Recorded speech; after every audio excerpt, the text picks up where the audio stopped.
Почитувани, добро утро, добар ден, добре дојавте во уште на студио 10 на телевизија 24. Во оваа емисија, во првиот дел од емисијата ќе зборуваме претежно за безбедносната состојба во регионот, за безбедносната состојба во Европа, за сето она што се случува, што се случува и што е на некој начин поврзано со војната во Украина, но и со безбедносните предизвици на Балканот. Тука е секако и приказната за екстрадицијата на Љупчо Палевски од Турција, која е вест број 1 во моментов. Ќе разговараме и за тоа, и тоа со Александар Илиев, кој е експерт за безбедност. Во вториот дел од емисијата ќе имаме поранешната претеничка Никица Корубин, со неа ќе зборуваме за актуелната политичка состојба, за комбинациите за новата влада, за новата председателка и за сето она што се случува на политички план.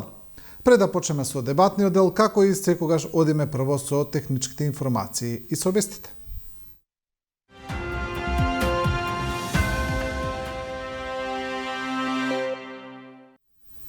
Почнуваме со УХМР, на линија го имаме Борис Секирарски. Добро утро, повелете, какво време имаме? Добро утро, благодарам.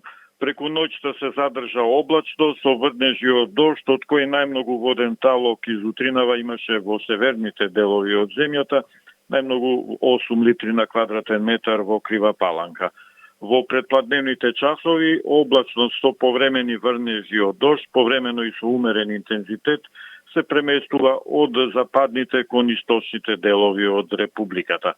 Во 9 часот температурите беа од 10 степени во Берово, па се до 13 степени во Штип, Струмица, а 14 во Демир Капја. Денес ќе се задржи променливо облачно со повремени врнежи од дожд, особено поизразени во северните и источните делови од Републиката. Наместа ќе има и услови за појава на ретки грмежи. А денес ќе дува и умерен до засилен ветер од југоисточен правец на изразен дожд по Вардарието и во југозападниот дел од земјата. Температурите денес во интервал од 15 до 21 степен, во Скопје температурата до 19 степен и во Скопскиот регион променливо облачно со повремени врнежи од дожд и засилен ветер, особено во источниот дел од Скопскиот регион. Во текот на утрешниот ден значително подобро време, стабилно, претежно сончево, со мала до најмногу умерена облачност краткотрајно и значително потопло. Утре температурата, особено на југоистокот, и до 28 степен. Топло ќе биде и во сабота, но кон крајот на денот и во вечерните часови ќе има услови за појава на нестабилност, со појава на пороен дожд, краткотрајно и со услови за грмежи и засилен ветер. Во деновите потоа ќе имаме и претежно попладневна нестабилност, но и понатаму ќе биде топло. Највисока температура се очекува во сабота, а и во деновите потоа температурата ќе биде и до 29 степен. Да, ви благодариме на информациите. Се селиме во АМСМ, на линија го имаме Владан Драговиќ. Добро утро, повелете, каква е состојбата на патиштата? Добро утро и благодарам. Сообраќајот на државните патишта се одвива непречено по влажни коловози. Интензитетот на сообраќај на патните правци надвор од градските средини е умерен. На граничните премини од македонска страна нема подолги задржувања за влез и излез од државата. Како и секој утро препорачуваме прилагодена брзина на движење, почитување на поставената сообраќајна сигнализација и внимателно правување со возилата. Особено оние патни правци кои што минуваат низ котлините, речните долини и клисурите, каде има можност од појава на одрони. Ова посебно се однесува за делниците Катланово Велес, Маврово Дебар Струга, Виница Берово и Кочани Делчево. За повеќе информации поврзани со состојбата на патиштата, можете да добиете телефонскиот број 155 55, а за помош на пат на телефонскиот број 196. На сите оние кои што патуваат им посакуваме среќен пат, а вам пријатен работен ден.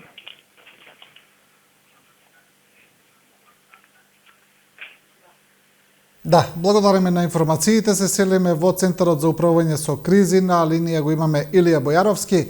Добро утро, Илија, повелете, кои се новостите од ЦУК? Добро утро, сеат. Поздрав до вас и преку вас до медиумските работници во телевизија 24 и секако до вашата ценета публика. Во нашата сублимирана утринска информација кусок ќе реферираме дека имало вкупно 1677 повици на единствениот повикувачки број за итни случаи 112 во Центарот за управување со кризи во последното деноноќие, од кои што реални повици биле 56,59%, а 43,41% биле за други потреби на граѓаните што не биле итни. Најоптоварена била полицијата, па потоа итна медицинска помош, а кон пожарникарите биле упатени исто така повици, без разлика што немало пожари на отворено. Инаку 725 повици за итни случаи на 112 се биле за во ЦУК и тие се збир од комбинираното решавање повици и оние кои што се именувани како неитни. Регионалниот центар за управување со кризи Битола известува дека вчера во 11 часот и 10 минути по дојава на граѓани во атарот на село Канатларци во општина Прилеп безбедно се подигнати и отстранети една артилериска граната од 155 мм, една мина од минофрлач 75 мм и една рачна бомба. Сите неексплодирани убојни средства се од Првата светска војна, што значи дека се многу опасни бидејќи заради корозијата не се знае дали и кога може да пукнат. Истите безбедно се пренесени во магазинот на ДЗС во Битола и со нив ќе се постапува според стандардните оперативни процедури за вакви случаи. Кога ќе се пронедат било какви неексплодирани убојни средства или остатоци од минатите војни, препорака до граѓаните е да не ги фаќаат и да не ги поместуваат и да се јават на 112 во ЦУК. Подсетуваме за голема внимателност при појава на локални нагли метеопромени и особена внимателност при грмежите и молњите, односно при силните електрични празнења, да не се престојува на отворен простор и под осамени дрвја. И секако да подсетиме на внимателно возење, како и колегите од АМСМ, особено на патиштата, низ котлините, речните долини и клисурите, каде што има можност појава на помали одрони при вакви променливи метеоуслови. Сите итни случаи се прејавуваат на единствениот повикувачки број за итни случаи 112 во ЦУК, особено кога граѓаните имаат животозагрозувачки ситуации. Благодариме за утринската соработка во интерес на безбедноста и по сигурното живење на граѓаните во случајот од аспект на кризните и итните ситуации со кои што се справуваме сите заедно во општеството секојдневно. А дел од тоа е и превенцијата и чистењето од отпадоци во нашата околина. Во таа насока Центарот за управување со кризи, како партнер на иницијативата Генералка Викенд 2024, заедно со припадниците на МВР, армијата, Црвениот крст и ренџерите од Националниот парк Шар планина, волонтерски се приклучи кон акцијата за чистење отпадоци и диви депонии во околината на село Вешала, Тетовско. Поздрав до вас сеат и преку вас до медиумските работници во телевизија 24 и секако до вашата ценета публика од ЦУК. Ви упатуваме поздрав, убав ден. Да, ви благодариме, убав ден и на вас. Продолжуваме со вестите.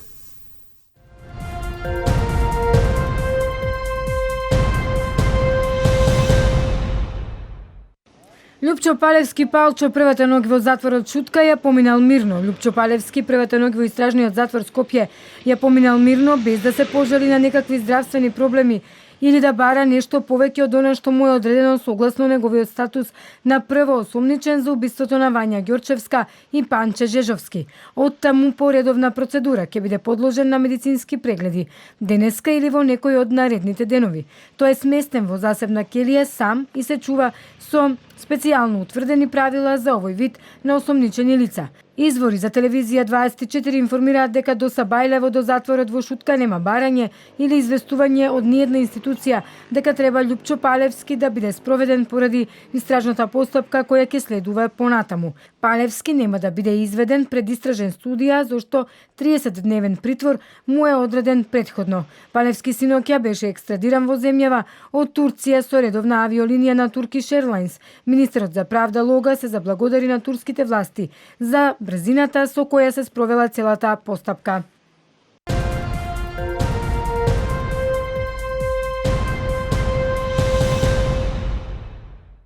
Председателката Гордана Силјановска-Давкова денеска на 16 мај 2024 година ќе ги прими поглаварите и представниците на верските заедници наведени во Уставот. Кај неа на средба ќе дојдат поглаварот на Македонската православна црква, Охридска архиепископија, господин Стефан, поглаварот на Исламската верска заедница Реис Улема Хаджи Шакир Ефенди Фетаи, поглаварот на Католичката црква Скопски бискуп и епарх Струмичко-Скопски Киро Стојанов, председателот на црковното представништво на Евангелиско методистичката црква Емил Заев, председателот на еврејската заедница Пепо Леви, како и директорот на Комисијата за односи со верските заедници и религиозни групи Даријан Сотировски. Грчкиот премиер Кириакос Мицотакис утрува во студио на грчката телевизија Sky беше дециден дека грчкиот парламент нема да ги ратификува трите меморандуми од договорот од Преспа, откако опозицијската Сириза вчера во парламентот ги достави трите меморандуми, како и предлози на закон на официјалната опозиција, но со потполно иста содржина како оние поднесени во септември во 2020 година од тогашните министри на владата на Мицотакис. Подпредседателот на СДСМ и пратеник во новиот парламент Фатмир Битики во објава на Фејсбук ги демантира шпекулациите што се појавија во одделни медиуми за наводно преминување во Влен. Ги повикувам медиумите како и политичките субјекти да не шпекулираат и да не објавуваат вести од типот на неофицијално дознава. Моето членство во СДСМ и улогата на подпредседател се вкоренети во вредностите кои ги споделувам со огромен дел од моите сопартици. Како пратеник достојно ќе ги представувам сите кои гласаа за нашата коалиција, а останувам и сојузник на сите кои се за искрени внатре-партиски реформи. Заедно со моите сопартици ќе ги донесеме тие промени. Тука сум, не одам никаде. Цврсто стојам на патот на Социјалдемократската партија, истакнува Битики. Инаугурацијата на председателката Гордана Силјановска-Давкова и одбивањето да го изговори уставното име, тема во емисијата Анализа. Каква иднина ја очекува Македонија? Пред отприлика една година, токму таа само од позиција на пратеник во опозицијата, изјави дека, критички осврнувајќи се на одредени состојби, дека понекогаш правото се жртвува на сметка на политиката. И тоа не треба да биде така. Да, и всушност во неделата таа, впрочем, сега од позиција на председателка на државата, тоа и го направи. Меѓутоа факта, она што останува и во архивите, е дека изјавата ја потпиша со Република Северна Македонија. Значи, председателката Силјановска сакаше да испрати некои пораки со тоа. Сакаше да каже прво дека меѓу другото, пораките се во смисла на една политичка провокација. Во смисла на тоа дека проблемот со името кој го имавме и начинот на кој што беше тој решен, сепак остави еден голем дел од граѓаните незадоволни, дека мнозинскиот македонски народ, па и голем број други граѓани во Македонија не се согласуваат со наметнатото уставно име. Председателката има мандат, има легитимитет, нели, прилично голем од граѓаните да се однесува така како што она ќе процени. Работата е што добиваме као општество од тоа. И тука би ги како држава? Као држава и као општество. Да. И тука би ја повикал и Нејзе и идната влада да бидат внимателни затоа што треба да направат еден баланс.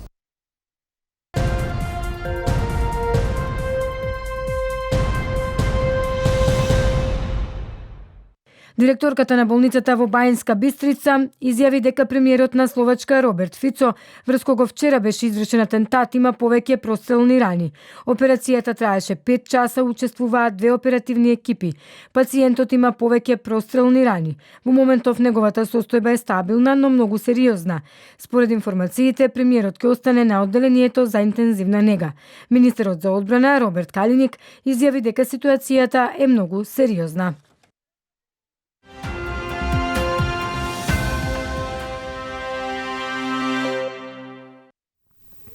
Да, се враќаме во студиото, како што најавивме, тука го имаме господинот Александар Илиев, експерт за безбедност.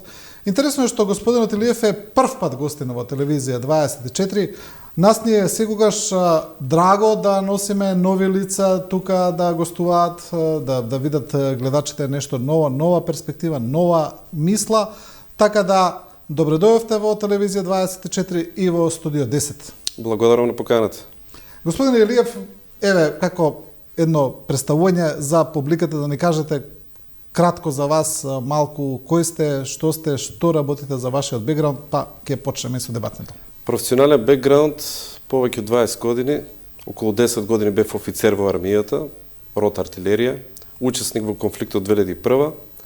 Потоа бев околу 12 години во војно разузнавање на различни позиции, школувам во многу земји, во Америка и низ Европа, учесник во мисија во Афганистан, 4 месеци во мисијата на ОПСЕ во Украина. И сега околу 2 години сум консултант за фирми и за политички субјекти по различни прашања, безбедносни, анализи политички, меѓутоа прашања пред се поврзани со Западен Балкан. Да. Добро, одлично, тоа е и темата за која ќе разговараме. Оно што е вест број 1 во моментов, тоа е екстрадицијата на Љупчо Палевски од Турција. Тој имено е донесен после околу 5 месеци од првичното барање за екстрадиција. Министрот Кринар Лога тоа го поздрави и кажа дека тоа според него е едно нормално и кусо време за екстрадиција од Турција. Сакам да ве прашам, бидејќи самата екстрадиција отвори многу спекулации, сомневања, дали е спроведена експедитивно, дали турските власти нешто барале од нас за возврат, дали не. Еве, министерот Лога вели дека не е, но кој е вашето гледиште на ова? Моето гледиште како аналитичар прво е дека овој случај требаше да има посебно внимание о комуникацијата на владата со граѓаните, бидејќи предизвика национално внимание, беше невообичаен, а од друга страна вклучи и лидер на партија, поранешен член на друга партија, тоест лице кое имало своја улога и конекции во овој политички сектор. Оно што не го видовме, после првичните дебати и осуди од општеството, од многу аналитичари, од медиуми, недостасуваше постојано информирање што се случува. И мислам дека тоа создаде и можност за шпекулации. Од друга страна, треба да се сватат и институциите дека целата постапка, истражна постапка, мора да биде тајна. И од тој баланс мислам дека сепак не се најде. На тајност, но и на транспарентност, бидејќи овој случај не беше ист како другите. Сега, дали Турција барала нешто, легитимно е секоја држава, она што го побарала од нашата држава, од истиот контекст, или испорака на лица кои се осомничени за кривични дела, логично е да се очекува нели Турција да го почитуваме и ние истото кон нив. Меѓутоа не сметам дека Турција би вршела или вршела притисок, тоа држава со таква репутација не би вршила притисок и пазар на таква основа. Тоа е моето мислење и не видов никаде информација дека таков пазар бил вршен. Да, за волја на истината, според надлежните, тоа не е така. Тие велат дека ништо не е барано, дека велат дека екстрадицијата течела нормално. Да. Дали е за вас нормално ова време, еве да речеме од 5 месеци за завршување на овој процес? Ја не сум правник и сметам дека не е нормално, меѓутоа можеби грешам, а за да бидам убеден дека грешам, требаше да постои таа информација од владата, зошто, колку трае една обична постапка, која е процедурата, кој одлучува, зошто се чека. Можеше да има на крај краишта и прашања од нашиот медиумски сектор до политичари во Турција. Не само кон нашите, бидејќи сепак, доколку сите докази, сите барања биле испратени од наша страна, сепак одлуката била од страна на турската влада и турските институции. Да, друго прашање е она што се изроди како една шпекулација или како повеќе шпекулација околу самиот случај. Може да се види дека тие шпекулации најмногу се случуваат на социјалните мрежи, околу некаква политичка заднина во случајот, кои одат до таму, па и дека Љупчо Палевски можеби не е виновен, дека има други виновници и така натаму. Гледаме дека таа една конспирација е жива, дека е активна. Што мислите за тоа? Мислам дека секојаш такви работи ќе постојат. И тоа кој е одговорот? На краток рок, одговорот е владата да има своја стратешка комуникација на сите нивоа, координирано од кабинетот на влада и министерства, и само така можеше на краток рок. На долг рок треба да се работи на критичкото мислење на граѓаните. А тоа е само преку образование, но тоа е бавен процес.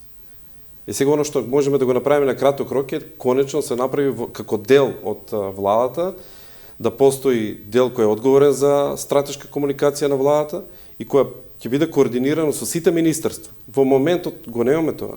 Во моментот имаме советник на премиерот за односи со јавноста, во министерството има стратегија за стратешка комуникација, во Министерство за одбрана, сите други имаат како портпароли.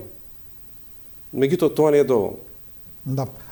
Кога велите дека потребно е образование, едукација, предпоставам, мислам, најмногу мислите на медиумско образование на луѓето, да препознаваат информација, да препознаваат што е вистинска вест, што е лажна вест, наративи. Не, ве сваќам што мислите, тоа многу е широко распространето, дека луѓето ќе читаат вести, потоа ќе бараат која е вистината. Меѓутоа, тоа во пракса не е така.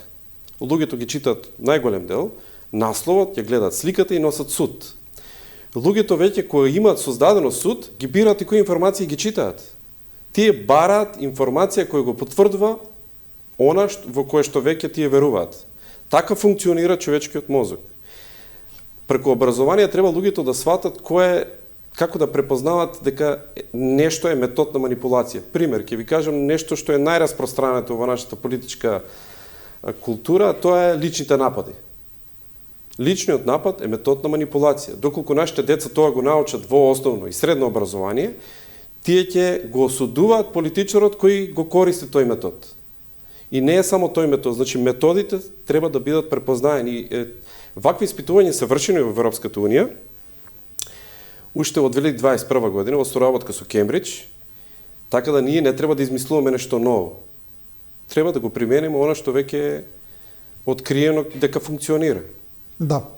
Добро, ајде да преминеме на она за што сакавме најмногу да зборуваме, тоа е безбедносната ситуација на регионот, на земјава се разбира, но и на Европа, на континентот, бидејќи ми се чини дека се е поврзано, секако се е конектирано, еве ова што посебно се случи атентатот на словачкиот премиер Роберт Фицо, исто така му се дава политичка конотација, на некој начин, иако нема сега таква директна конекција, но на некој начин се може да е поврзано исто со војната во Украина, поради ставовите на Фицо, поради ставовите на паѓачот.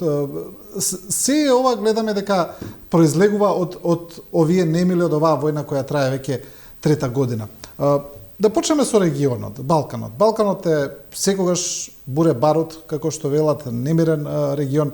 Имавме една проценка од американската ЦИА неодамна која предизвика внимание дека постојат 3 точки на Балканот во кои се можни меѓуетнички тензии.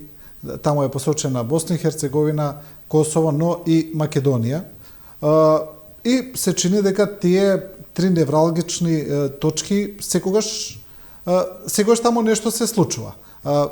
Мислите ли дека навистина постои ваква опасност, дали оваа проценка е се уште релевантна?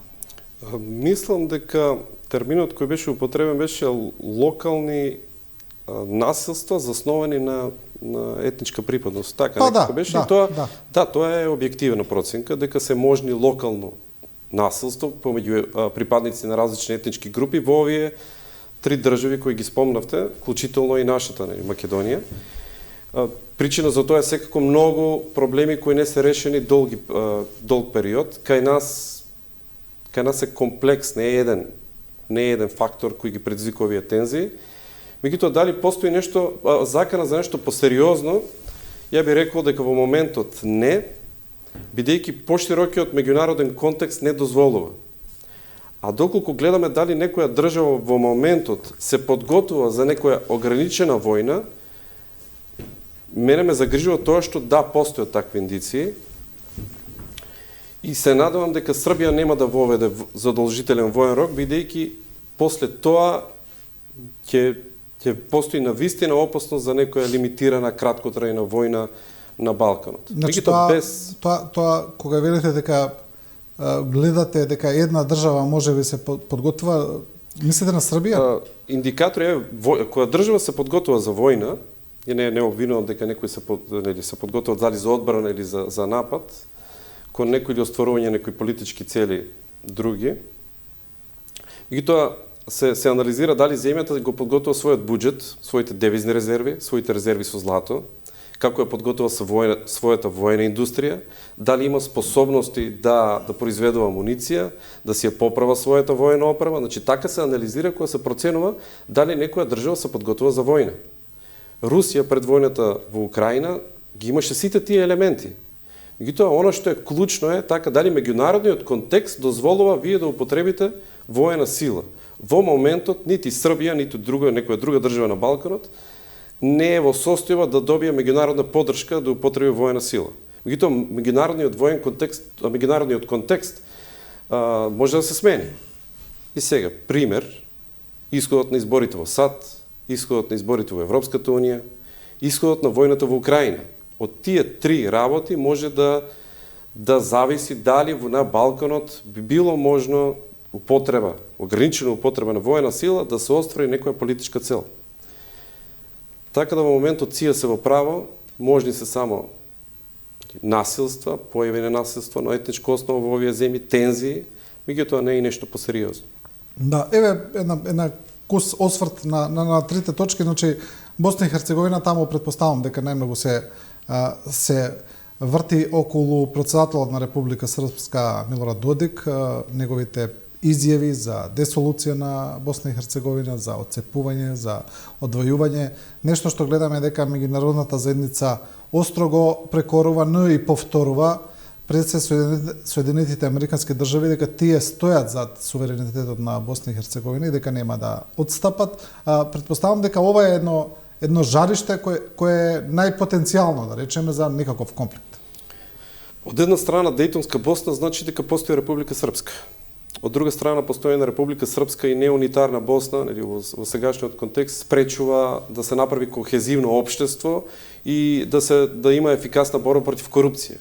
И сега Босна има структурен проблем, кој спречува да функционира ефикасно, а од друга страна, доколку не се почитува Дејтон, тогаш останува како опција и отцепување на Република Српска. И тоа што посебно ме загрижи во последниот период е различниот став кон она што се случи во Сребреница. Дали е геноцид или не е геноцид, иако веќе има пресуда во Меѓународниот суд во Хаг, и сега повторно се спори нешто за кое што има и пресуда. И тоа посебно ме загрижува, бидејќи го надмина она обкружување Србија-Босна, туку веќе стана и како регионална тема, па дури и тема кај нас на претседателските избори, што посебно мене ме загрижи, бидејќи таа дебата која мислев дека е завршена, сега се отвори и стана жива и кај нас. Да, дали Македонија треба да биде ко-спонзор на резолуцијата, дали не? Не е тоа спорното, дали треба да е ко-спонзор. Стана дебата дали имало или немало геноцид. Да, се разбира и тоа беше, да. Тоа е спорното и луѓето треба да сватат дека таму не се осудени народи, осудени во Хаг се поединци кои правиле криминал и не се бранат народи и држави, туку се величат, нели, кога се негира, ние величиме луѓе кои вршеле војни злосторства. Без разлика од која страна. Таму во Хаг има осудени и срби, и хрвати, и бошњаци, и албанци, па нели и припадники од Македонија. Така, нашиот однос кон тие меѓународни судови и повторно враќање на некои дебати кои сметавме дека се затворени, бидејќи тоа се случи 95-та, пресудите беа 2001 првата пресуда. Да. Тоа враќање на стари проблеми е еден лош индикатор. Лош индикатор за што ќе се случува на Балканот. Да, кога зборуваме за тоа, се чини дека имаме на Балканот еден систем на споени садови, па така речиси проблемите кај соседот лесно се прелеваат и во останатите држави, бидејќи имаме сличен контекст, слична поврзаност, особено помеѓу Босна и Херцеговина и Србија и Косово, да речеме, па така истите турбуленции ги имаме и на Косово и на Србија, или во односите помеѓу Косово и Србија. Ајде да речеме, последното е тоа со воведувањето на еврото на Косово, со забраната на српскиот динар, тоа е последно, но тоа се надаврзува и на заедницата на српски општини, и на регистрските таблички, и на еден проблем кој цело време персистира и со натрупување на војската на Србија на границата на Косово. Значи, таму состојбата на потенцијален конфликт лебдее во атмосферата цело време.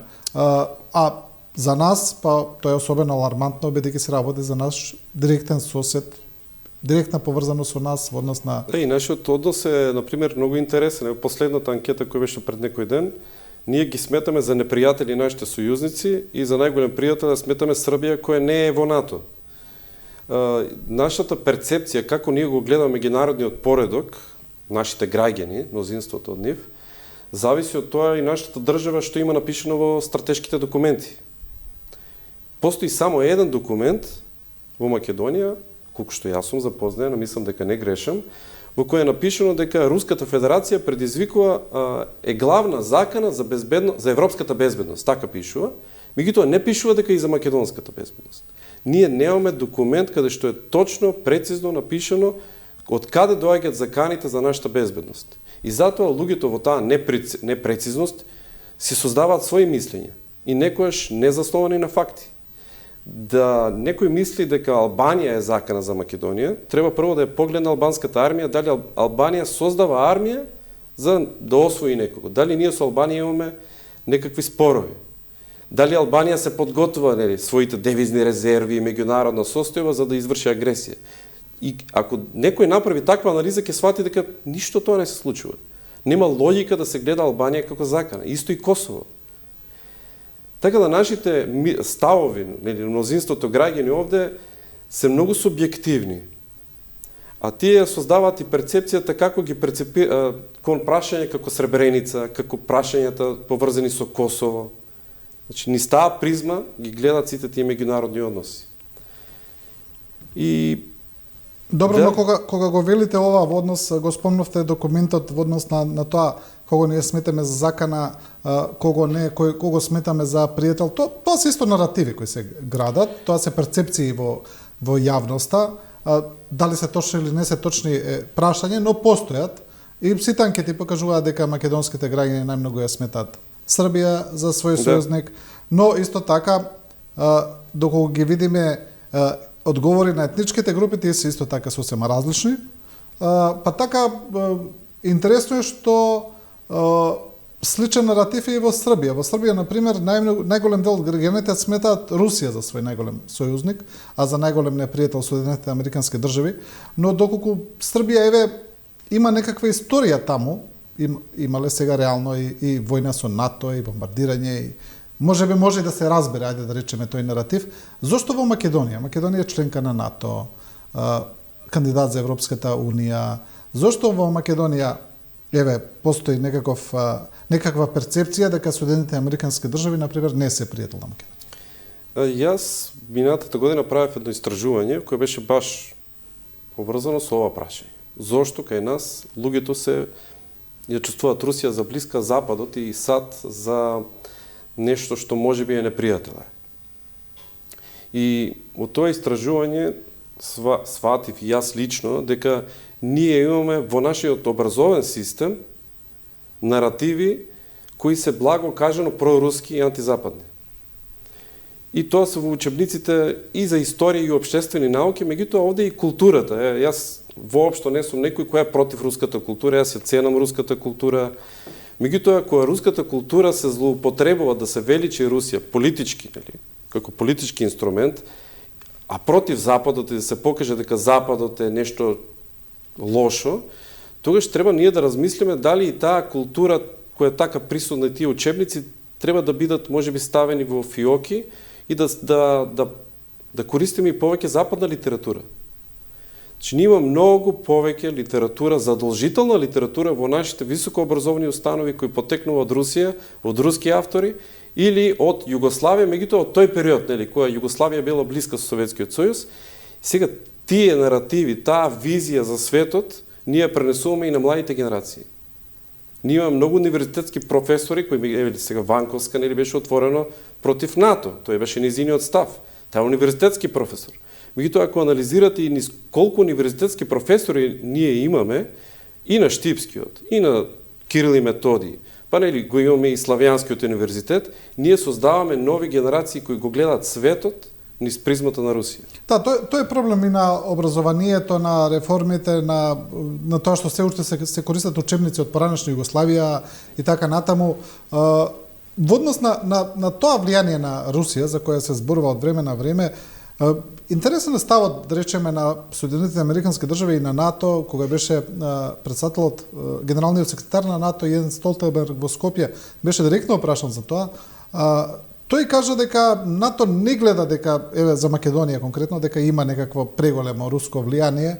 Одговорот беше нешто во смисол како да, може би постои, но не гледаме некаква директна врска, а ставот на Ескобар, на Габриел Ескобар, го прочитав пред некој ден, исто така беше прашан за руското влијание на Балканот, тој вели вака: видите, Балканот 30 години има едните исти проблеми, најмногу поврзани со корупцијата. Да, вели, постои руско влијание, но вели, не е тоа толку организирано и директно, колку што Русија се обидува да ги искористи проблемите на Балканот за свои цели. Тоа е точно. Ние имаме слабости. Сите држави на Западен Балкан имаат две слабости: економија и корупција. И ако ја гледаме таа иста анализа, прв проблем на граѓаните се економските проблеми. Значи, втор е корупција. Во сите држави на Западен Балкан. И во Македонија, и во Србија, и во Албанија, и во Косово, и Босна и Херцеговина, и во Црна Гора. Меѓутоа, погледот на светот им е сосема различен. Ако гледаме Албанија со Македонија, е сосема различен што сметаат тие за пријатели, непријатели и така натаму. Руското влијание кај нас од економски аспект, да, не е силно, меѓутоа во медиумските аспекти, дали како прокси преку некој српски медиум или директно луѓе кои се поврзани со Русија, ние имаме такви луѓе кои се и во политиката, кои се директно поврзани со руски и државни институции и со институти образовни на руски олигарси. Значи, ние ги имаме тие луѓе овде. Меѓутоа, кај нас таа дебата реално и не постои. И ние кажуваме дека нема влијание, меѓутоа истовремено гледаме дека, еве, ако ги споиме гласовите на Левица, Родина, Единствена Македонија, бројката не е мала. Ако видиме дека нашите граѓани, повеќе луѓе мислат дека Западот и Украина се виновни за војната, а не е Русија, треба се прашаме како е изграден тој став, на основа на кои информации, од кои медиуми. Така да не се согласувам дека не постои. Постои, меѓутоа економското влијание не е моќно, а во другите области, во култура, во образование, во политика, па ја би рекол, може треба да се прашаме, економија постои легална и нелегална економија. Постои, нели, има и коруптивни сделки, има и криминал, и треба некој да објасни дали во тие кругови постојат линии кои ја поврзуваат нашите, нели, тие економии, сиви, црни, со руски субјекти. Сега тешко прашање, нели? Меѓутоа лошо е да се каже дека не постои. Бидејќи фактите покажуваат дека има. Ако гледаме по ефектите, нели? Да. Постои. Кога зборуваме еве за корупцијата која сите ја посочуваат како главен проблем и најмногу се зборува кога зборуваме за криминал, кога зборуваме за како таа влијае врз животниот стандард на луѓето, но има, ми се чини, едно прашање кое е занемарено, не се зборува толку, колку корупцијата влијае врз генералната безбедност и врз безбедносната ситуација, бидејќи мислам дека луѓето не се свесни дека може да влијае, дека влијае многу. Влијае многу. Во првите денови на војната во Украина, руската војска потврди поради таа корупција која постојала. Сега состојбата не е таква, нели, поради научени лекции, меѓутоа кој има мир, безбедносните структури и полиција, и војска, и разузнавачки служби се однесуваат многу комотно. Како ги користат тие своите ресурси, дали ги користат за целите на државата или за партиски цели или лични цели, тоа е корупција, нели? И сега замислите си вие да имате безбедносен апарат која некој наместо да набави квалитетна опрема, набавува нешто што не е потребно. Наместо да ги потроши своите ресурси, разузнавачката служба да дојде до информации потребни за донесување државнички одлуки, ги користи за партиски цели и за агитирање за својата партија. Сега, ова се наједноставни примери за луѓето да сватат како корупцијата ја еродира безбедносната структура која треба да ја штити државата. Меѓутоа, која ќе станат луѓето јасни, која е прекасно за жал. Нели, сите ја користиме и војската, и службите, и полицијата кои имаме проблем. Да. Но не само во мислев не само во таква безбедносна корелација, туку за влијание, да. И за генералната па доколку имате корумпиран политичар, значи вие можете да му понудите и коруптивна сделка за да го добиете неговиот глас и неговото влијание за да остварите политичка цел на друга држава. Тоа е Еден пример, нели? Еден пример, и сега луѓето треба да размислат дали кога ќе гласат за корумпиран политичар за кој велат дека нели се снајде во позиција си може, што се тој може да продаде кога ќе го ставите на власт. Бидејќи тој ако нели ако некој продаде нешто за пари, ќе продаде и нешто поважно за пари, нели, за повеќе пари. Сепак на крај луѓето одлучуваат. Ние имавме доскоро избори и на следните избори граѓаните ќе се тие кои ќе одлучат за каков политичар ќе гласат. Да. Сакам за кај нас при крај да поразговараме, видовме дека имаше некои турбуленции, нели, со заклетвата на новата председателка Силјановска Давкова, во однос на тоа дали го прекршила Устав, дали го прекршила Преспанскиот договор. Нема да навлегуваме сега во тоа прашање, дали е, дали не е, туку еден друг аспект кој може да се отвори, а за кој веќе гледаме дека имало прашање и во НАТО, има и став на НАТО за тоа, околу тоа, доколку се загрози Преспанскиот договор, дали може да се загрози нашето членство во НАТО на некој начин. Прочитав одговор на неименуван представник на НАТО, значи неофицијален одговор даден на прашање на грчки новинар кој што вели видете земјата е примена во НАТО по тоа име и не коментира понатаму. Знаеме дека алијансата не може да ве исклучи, да ве избрка, нели? Таква е структурата, таква е организацијата. Но можно ли е на некој начин да се загрози нашето членство во НАТО, доколку се разбира дојде до целосно прекршување на Преспанскиот договор и тоа биде потоа покрената како прашање од Грција? Навистина тешко прашање, не сум правник, меѓутоа сепак знам за меѓународни односи, доколку некоја наша влада донесе своја одлука да не го почитува, мислам дека НАТО првично не би ја почитувал таа одлука. Еднострано, сваќате што сакам да кажам. Значи, ние можеме да донесеме тука некаква одлука. Ова е многу спекулативно прашање сепак. Да, тешко е бидејќи тешко прашање, на пример, сега каква одлука, непочитување на договорот, во целост, непочитување на уставното име? Да. Мислам дека во моментот ние ВМРО ДПМН не покажува знаци дека нема да го почитува уставното име. Мислам дека тие повеќе тестираат докаде може да се оди со употреба на името Македонија во она колоквијална употреба и од страна на политичари. Меѓутоа не гледам реална намера кај ВМРО или интерес тие да го поништат договорот, да го сменат уставното име, тоа во моментот не го гледам и навистина не сакам да шпекулирам. Да, добро, тоа е во однос на нас, зборувавме и за евентуалните, но што е со тие кога зборуваме за таа проценка дека се можни локални етнички судари каде е посочена и Македонија? Видовме сега во кампањата дека штом се тргне во еден националистички наратив, а тргнаа некои партии, дека тоа веднаш предизвикува емоции.